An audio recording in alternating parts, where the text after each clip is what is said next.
Well, February was done.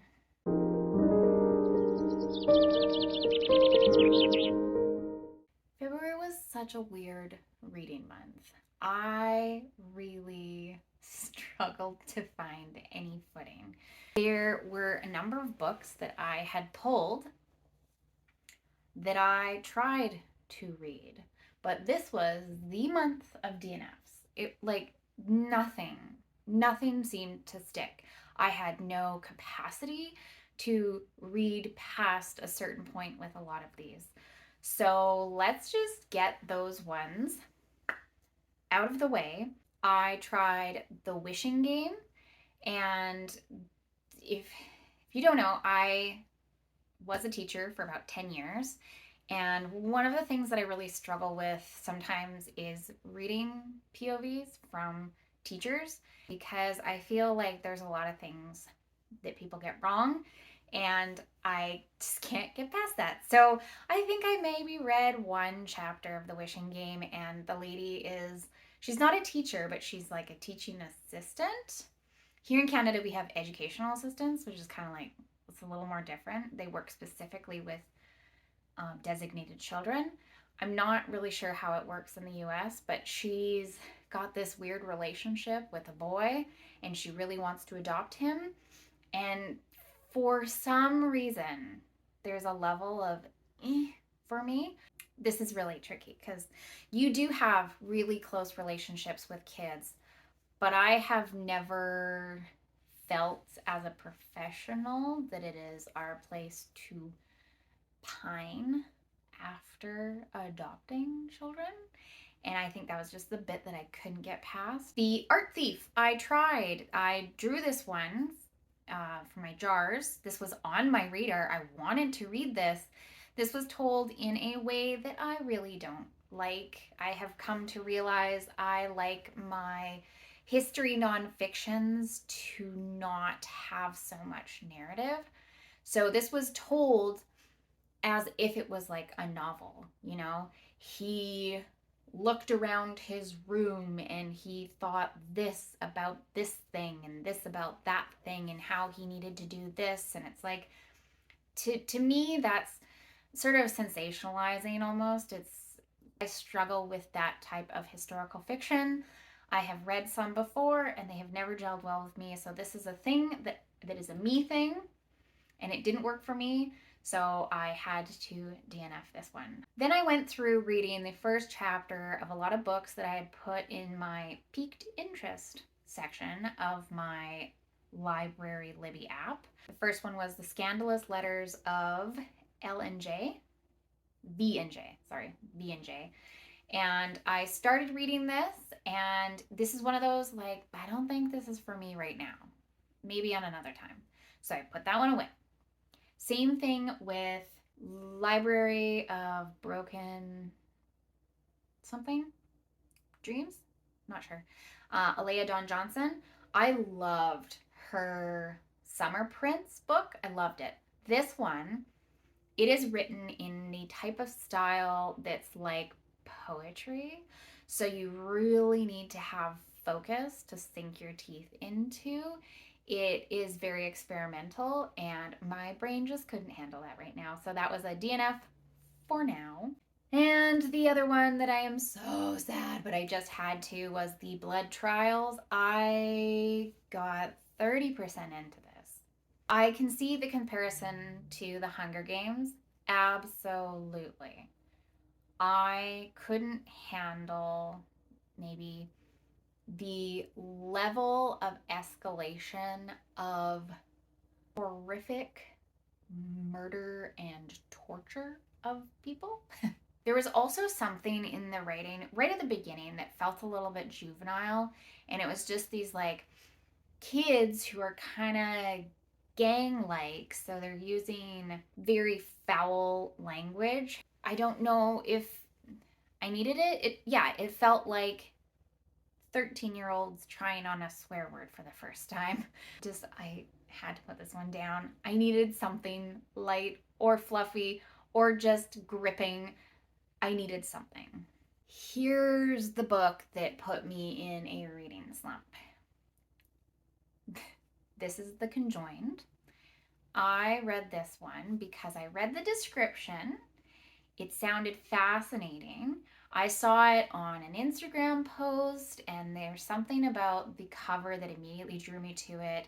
It was this idea that this woman's mother was a foster mom, and two girls that they had taken in were found years later frozen in the freezer in their basement.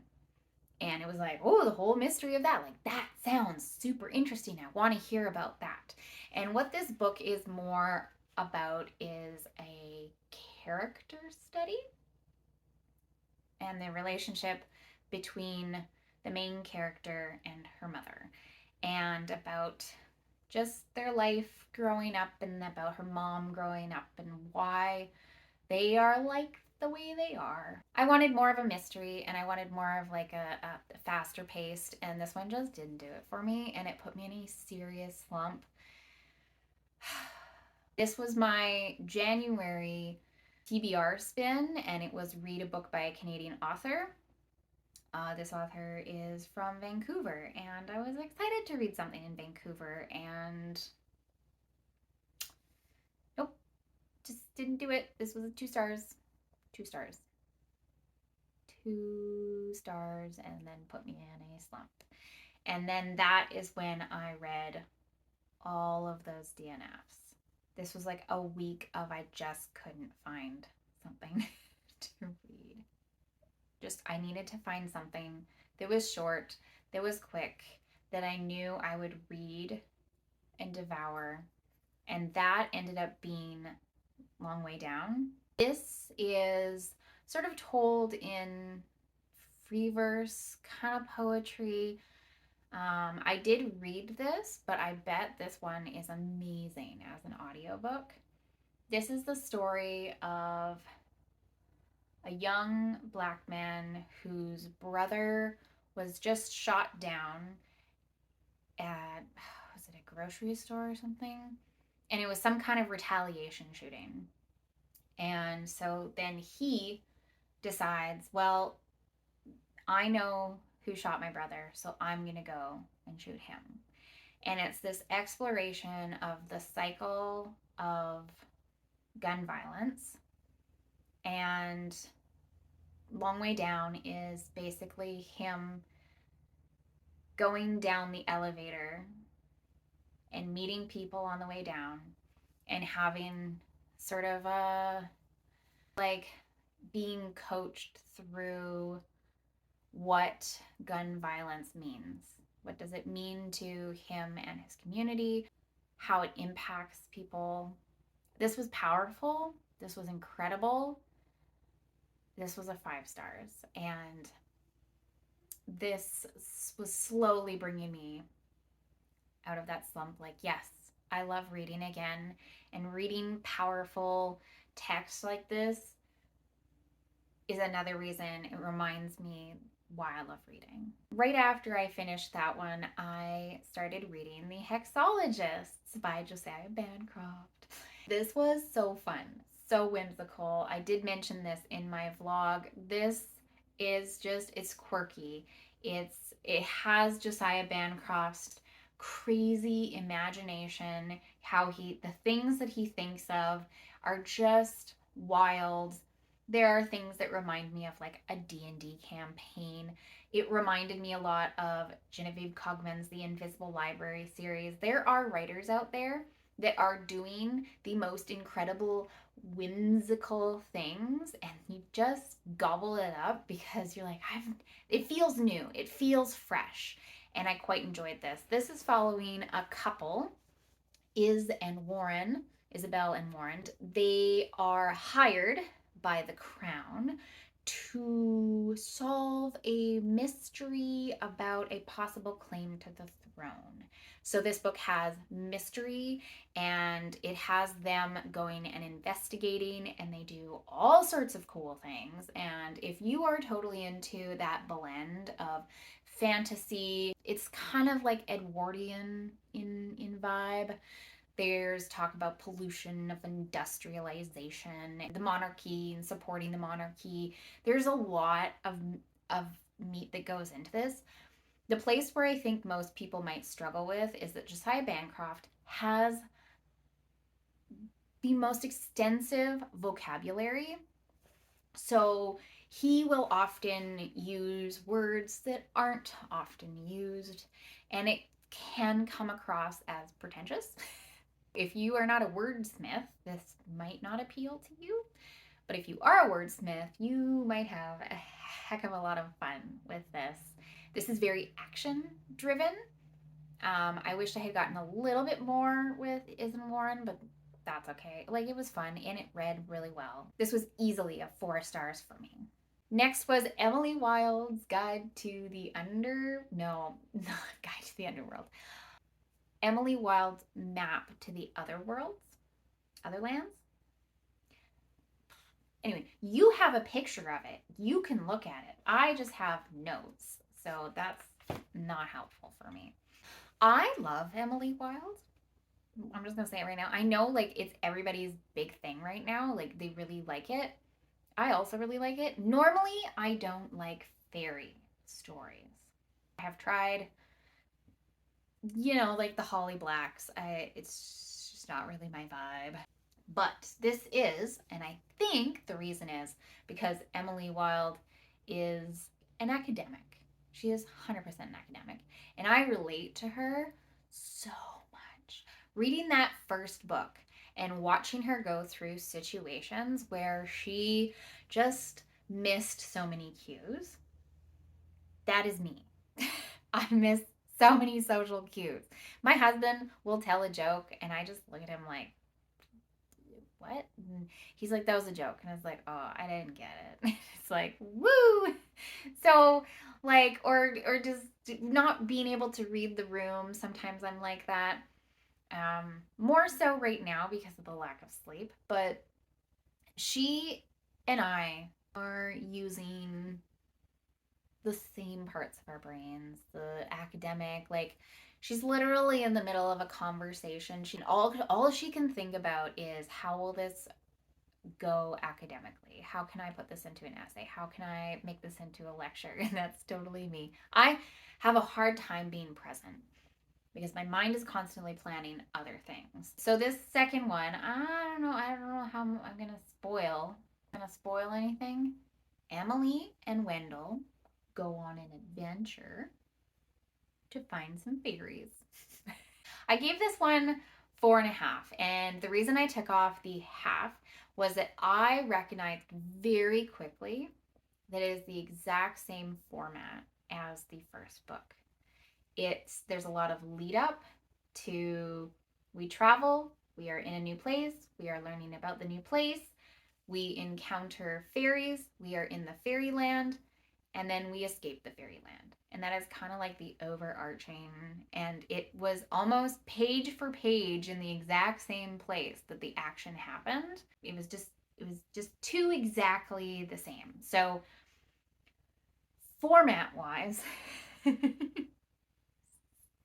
analytical brain, I had to take a half star off because I mean, if you're following rise and fall of action in the denouement, like, okay, that's fine, but it just felt a bit too samey. That's my only critique. The rest of it, lovely. Whimsical, great. Fairies, funny. Interaction between Wendell and Emily, love it. 4.5 stars. This was my last read of the month. This is one of the more difficult books that I'm going to talk about. I have such mixed feelings. I love the writing. I felt this one was a little bit messy structurally. The story goes thusly. There's a woman called Diana, and she works at this scientific lab, and her boss find the exact same lichen that slows down the aging process. And they find it at the exact same time, but they develop it separately. And only years later do they realize that they have both found that same discovery. And then it's about the fallout about that discovery. This book is very odd in the way that Wyndham chose to discuss it. So he's an idea man, okay? I read The Day of the Triffids, and The Day of the Triffids was like, how do people function after a complete disaster? This is how do people, society, how do they react when there is a big scientific discovery? And he just explores that. And that is the thing that I like about his writing, but it is also the thing that didn't quite work. So he wrote Diana in such a way that we are told about her character from everybody else's point of view with very minimal perspectives of her own. So we don't really ever get her inside scoop. The book is about her, it's all about her. But we never get the privilege of being inside her head. Every single chapter basically just looks at the fallout in a different perspective. Okay, here's this young couple, and they are looking at the prospect of living for 200 years. How does that affect them? How does that affect how they want to get married? How does that affect what their choices of career are going to be, their travel? How is it going to impact them as a couple? That's an example of one chapter. There is a whole chapter about how you can manipulate media and get it to say what you want it to say. So she basically masterminds this announcement to reveal it slowly to the public because she knew it was going to be such a big thing. There are riots of people saying, no, we don't want aging. There's conversations about, well, it's such a limited resource, only the elite get to have it. Well, how come the elite always only get to have that? Conversations about that. There is a really powerful bit in here about how beauty companies market serums and miracle things for women to help with their aging, and they use the word miracle, and how nobody believes them. We just know inherently that that ad isn't going to work. I like this because it has so many good ideas in it, but I really struggled with it because it just felt messy and all over the place, and you just don't really get to know any of the characters. The characters are merely there to have the conversation with each other about aging. If you were given 200 extra years or more, what would you do with them? He explored it. I don't know if he went deeply enough. I think the one thing that I really didn't like was that it was such a focus on beauty. It was very much a focus on the physical appearance. It was all skin deep. It was so skin deep. So the conversations kind of felt a little shallow. It didn't go deeply. It didn't go to morals. It didn't go into principles. It didn't go into how this would affect society as much as I wanted it to. 4 stars. Would I recommend this to you if you knew it was an idea book and you wanted to go in for the conversation? I would recommend this. I drew a couple stories from Dangerous Visions. I think I only read 2 of them, and only one of them has really stuck with me. So it was called Shall the Dust Praise Thee by Damon Knight. The story of the book of Revelation happened. The end of the world came. God comes down to earth with his angels and is walking amongst the earth. So he's on earth and he's checking things out, and the humans are nowhere to be found. If you can somehow find that story, I found this story fascinating. It ultimately is, I think, told by someone who is atheist, but told it from such a fascinating standpoint that no matter what you believe, it is a fascinating story. It might be blasphemous for some people, but I found that one ultimately the most, like, I still think about it. So that one is the 5-star that I read. Well, that was my messy February. It's just kind of like all over the place reading wise, up and down and up and down. My name is Karen. I am the book Librenaut. Thank you so much for watching, and I hope to see you again soon. Bye.